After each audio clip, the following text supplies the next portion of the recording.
Hi friends, అందరూ ఎలా ఉన్నారు? నేనైతే చాలా బాగున్నానండి. మీరందరూ కూడా బాగుండాలని మనస్ఫూర్తిగా కోరుకుంటున్నాను. Welcome back to our channel. ఇక ఈరోజు వీడియో వచ్చేసి ఎర్లీ మార్నింగే వ్లాగ్ అయితే స్టార్ట్ చేశానండి. ఇంకా కొన్ని రోజుల ముందు నుంచి డైలీ రొటీన్లో కొన్ని మార్పులు అయితే చేసుకున్నాను. ఎందుకంటే సమ్మర్ వచ్చేసింది. ఇంకా ఈ పిల్లలు వెళ్ళి హస్బెండ్ వెళ్ళాక ఇంట్లో పనంతా చేసుకొని పూజ చేసుకొని టిఫిన్ చేసేసరికి చాలా లేట్ అయిపోతుందండి. హెల్త్ కూడా సరిగా సహకరించట్లేదు. మనం బాగా ఉంటేనే ఇంట్లో వాళ్ళందరినీ కూడా బాగా చూసుకోగలం. అది ఆరోగ్యంగా ఉంటేనే వాళ్ళందరినీ కూడా ఆరోగ్యంగా ఉండేటట్టు చూసుకోగలం. అందువల్ల ఏం చేశానంటే ఒక 1 అవర్ ముందు లేచి ఇంకా ముందు పూజ చేసేసుకొని ఆ తర్వాత ఇంకా పిల్లలు వెళ్ళాక వెంటనే టిఫిన్ చేసేస్తే తొందరగా అయిపోతుంది. అలాగే ఆ తర్వాత రెస్ట్ తీసుకోవచ్చు అని చెప్పి గత 1 వీక్గా ఇదే ఫాలో అవుతున్నాను అనమాట. సమ్మర్ ఇంక స్టార్ట్ అయిన దగ్గర నుంచి ఇంకా నేను ఉదయాన్నే లేచేసి ఇంకా బయట ముగ్గు పెట్టేసి ఇల్లులు తుడిచేసి ఇంకా పూజ అయితే చేసుకుంటున్నానండి. ఇంకా నేను పూజ చేసుకునే టైంకి 5:30 అయిందనమాట. ఇంకా మనము ఎప్పుడో ఎండెక్కిన తర్వాత పూజ చేసుకునే కంటే కూడా ఎర్లీ మార్నింగ్ చేసిన పూజకి ఎక్కువ ఫలితం ఉంటుంది అని మన పెద్దవాళ్ళు చెప్తూ ఉంటారు కదా. కార్తీక మాసంలో చేసుకుంటూ ఉంటాము. అంటే మనము సూర్యోదయానికి ముందే దీపారాధన చేసుకుంటే చాలా మంచిది.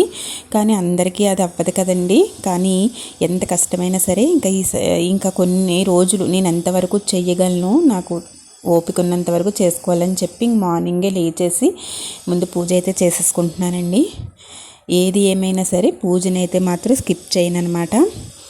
ఇంక మార్నింగ్ చేసుకుంటే కూడా చాలా పాజిటివ్ వైబ్రేషన్లా ఉంటుందండి. చాలా ప్రశాంతంగా ఉంటుంది. చాలా బాగుంది కూడా, చాలా ప్రశాంతంగా అనిపించింది అనమాట. ఇంక వీళ్ళంతా వెళ్ళిన తర్వాత తొందరగా పని అయిపోతుంది. కొంచెం సేపు రెస్ట్ తీసుకోవచ్చు అన్న ఉద్దేశంతో ఇలా అయితే చేసుకుంటున్నాను. ఇంక ప్రశాంతంగా పూజ అయితే చేసుకున్నానండి. ఇక కిచెన్లోకి అయితే వస్తానండి. ఇంకా నైట్ గిన్నెలన్నీ కడిగించుకుంటాను. ఎందుకంటే మార్నింగు గిన్నెలు ఉంచితే కనుక ఫ్రెష్గా వంట చేయలేము. ఇంక ఈరోజు బ్రేక్ఫాస్ట్ అయితే పెసరట్లండి. ఇంకా పిల్లలకి బాదాం అయితే నానబెట్టేసాను నైటే. ఇంకా పెసరట్లోకి అయితే పల్లీ చట్నీయే ఇంకా చేస్తున్నానండి. ఇంకా మా పిల్లలకి పల్లీ చట్నీ తప్ప ఇంక వేరే చట్నీలు ఏమి కూడా అస్సలు ఎక్కవు. మాకైతే పల్లీ చట్నీ రోజు తిని విసుగొచ్చేస్తుంది. ఏం చేయాలో పిల్లల కోసం ఇంకా తప్పక ఇంకా ఇదే ఎక్కువ చేస్తూ ఉంటాను. చాలామందికి చట్నీల దగ్గరే తలనొప్పి వచ్చేస్తుంటుంది కదండి.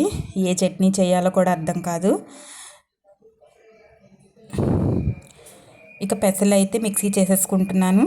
అసలు మనము ఇడ్లీ దోశ ఎక్కువ తింటూ ఉంటాము, అది బలమని అనుకుంటాము. కానీ దానికంటే కూడా పెసరట్లు చాలా బలమండి. అంటే పెసరట్లని కాదు, పెసలతో చేసినవి ఏవైనా సరే చాలా బలమండి. ఎక్కువ ప్రోటీన్స్ ఉంటాయి పెసల్లో, అలాగే ఎక్కువ ఫైబర్ కూడా ఉంటుంది. చాలా మంచిది పిల్లలకి కూడా ఎక్కువ ఇవ్వడం వల్ల. చాలామంది ఇది పెసలు తినడం వల్ల గ్యాస్ ఎక్కువ ఫామ్ అయిపోతుందని భయపడుతూ తినడం మానేస్తుంటారు. ఇలా పెసరట్లు చేసుకుంటాడు జీలకర్ర వేయాలండి అందులో. అలాగే కొంచెం మిరియాల పొడి కూడా వేసుకుంటే కనుక మనకి గ్యాస్ ఫామ్ అవ్వదు, తొందరగా డైజెన్ అయిపోతుంది. ఇంకా అవి కూడా మిక్సీ చేసేసి పక్కన పెట్టేసి మా చిన్నబాబు నెత్తికి లేపి తీసుకొచ్చి బ్రష్ చేయిస్తున్నానండి. చాలా తొందరగా స్కూల్ అనమాట వాళ్ళకి. 7:15కే వ్యాన్ వచ్చేస్తుంది. అందువల్ల ఇప్పుడు ఎగ్జామ్స్ అనమాట. ఇంకా 10:30కి మళ్ళీ వచ్చేస్తాడు. ఇంకా ఎగ్జామ్స్ అవుతున్నాయి. ఇంకొకసారి లెగిచేస్తాడు, కానీ ఇంకోసారి అయితే ఎత్తుకొని బ్రష్ చేపియాలి.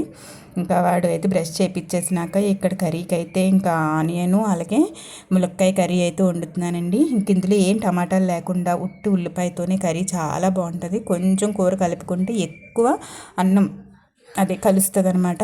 ఇంక ఈ లోపు అయితే ఉల్లిపాయలు మగ్గుతూ ఉంటాయి. మా చిన్న బాబుకి అయితే స్నానం చేయించేసానండి. ఇంకా వాడైతే దండం పెట్టుకుంటున్నాడు. రోజు స్నానం చేసిన వెంటనే దండం పెట్టుకుంటుంటాడు. ఇంకా రెడీ అయిపోయాడు, స్కూల్కి వెళ్ళిపోతున్నాడు. టైం అయిపోయింది, వ్యాన్ వచ్చేస్తుంది. ఇంకా ములక్కాయలు బాగా మగ్గినాక ఉప్పు కారం అలాగే కొంచెం అల్లం వెల్లుల్లి పేస్ట్ వేసి వాటర్ వేసేసాను. ఇంకా మా పెద్ద బాబు అయితే దక్షిణమూర్తికి అయితే రోజు స్కూల్కి వెళ్ళే ముందు పువ్వులు పెట్టి ఒక అగరొత్తి ధూపం వెలిగించి చూపించి దండం పెట్టుకోమని చెప్తానన్నమాట. హయగ్రీవ హయగ్రీవ హయగ్రీవేతి తస్య నిస్సరతే వాణి జహ్నుకన్యా ప్రవాహవత్ హయగ్రీవ హయగ్రీవ హయగ్రీవేతి యో వదేత్ తస్య నిస్సరతే వాణి జహ్ను జహ్ను కన్యా ప్రవాహవత్. ఈ హయగ్రీవ మంత్రం అయితే ఈ మధ్య అయితే స్టార్ట్ చేశానండి.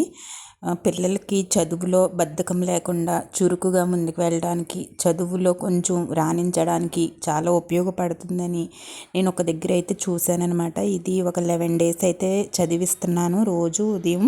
ఇంకా స్నానం చేసి వచ్చేసాక పూజ ఇలా కొంచెం చేపిచ్చేసి ఇలా చదివిస్తున్నాను అనమాట. ఇంకా పెసరట్టు టిఫిన్ కదండి, ఈరోజు బ్రేక్ఫాస్ట్ చెప్పాను, పెసరట్టు అయితే వేసేసాను. ఇంకా ఆనియన్స్ వేసుకొని, ఇంకా మనకి టైం ఉంటే ఉప్మా పెసరట్టు చాలా బాగుంటుంది. చాలా చాలా కాంబినేషన్ అయితే చాలా బాగుంటుందండి. ఊరి నుంచి నేను తెచ్చుకుంటాను, పెసలు మాకు పండుతాయి, అందువల్ల పెసలు పొట్టుతోనే ఎక్కువ శాతం నేను పెసరట్లు అయితే చేస్తానండి. ఇంకా ఎక్కువ శాతం అయితే పెసరట్లు చేస్తానన్నమాట. ఇంకా మా పెద్ద బాబుగా అయితే టిఫిన్ అయితే ఇచ్చేస్తున్నాను.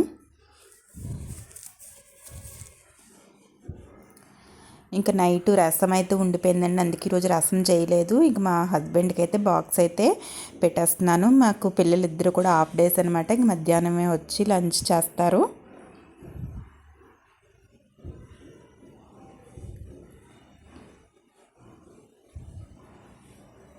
ఇక మా హస్బెండ్ అయితే మా బాబునైతే దింపేసి ఆయన ఆఫీస్కి వెళ్ళిపోతాడండి. మధ్యాహ్నం నేను వెళ్ళి తీసుకొస్తానమాట. ఈయనకి ఏమైనా పనులు ఉంటే కనుక నేనే డ్రాప్ చేస్తాను. స్కూల్ బస్ అయితే పెట్టలేదండి, ఇంక డ్రాపింగ్ పికప్ మేమేనమాట. ఇంక వెళ్ళే ముందు శివుడిది అభిషేకం చేసిన విభూది అయితే ఇద్దరికి బొట్టు పెడతానండి. ఇంకా అది ఫస్ట్ నుంచి అలవాటు అయిపోయింది. ఏ బొట్టు ఉన్నా సరే అమ్మవారు పూజ చేస్తుంది కానీ, శివుడికి అభిషేకం చేస్తుంది కానీ, ఏదైనా ఒక రక్షలా నేను అనుకుంటానమాట. ఇంటి నుంచి బయలుదేరి వెళ్ళిన మగాళ్ళు సాయంత్రం ఇంటికి వచ్చేంత వరకు ఎంతో టెన్షన్గా ఉంటుంది, రోజులు బాగాలేవు. ఏదో చిన్న రక్ష మనసుకి తృప్తి అనమాట. వెళ్ళేటప్పుడు అమ్మవారి బొట్టు కానీ ఇలాగ శివయ్య బొట్టు కానీ పెట్టి పంపిస్తాను. అలా అలవాటు అయిపోయింది నాకు ఫస్ట్ నుంచి. అలాగే వెళ్ళేటప్పుడు ఎదురు వస్తానండి. ఇది ఇలా ఎంతమంది చేస్తారు, మాకు ఎప్పటి నుంచో ఇది అలవాటు. ఎక్కడికైనా వెళ్ళేటప్పుడు ప్రతిసారి ఎదురు వస్తాము. అలా డ్యూటీకి వెళ్ళేటప్పుడు ఎదురైతే వస్తానన్నమాట. ఇంకా అలా అలవాటు అయిపోయింది. ఇంక ఇప్పుడైతే బుక్స్ తెచ్చానండి, ఇప్పుడు కవర్స్ వేయాలన్నమాట. ఇంక పని అంతా అయిపోయింది. సో ఇదండి వీడియో. ఈ వీడియో మీకు నచ్చితే కనుక తప్పకుండా ఒక లైక్ అయితే ఇవ్వండి friends. Thank you for watching.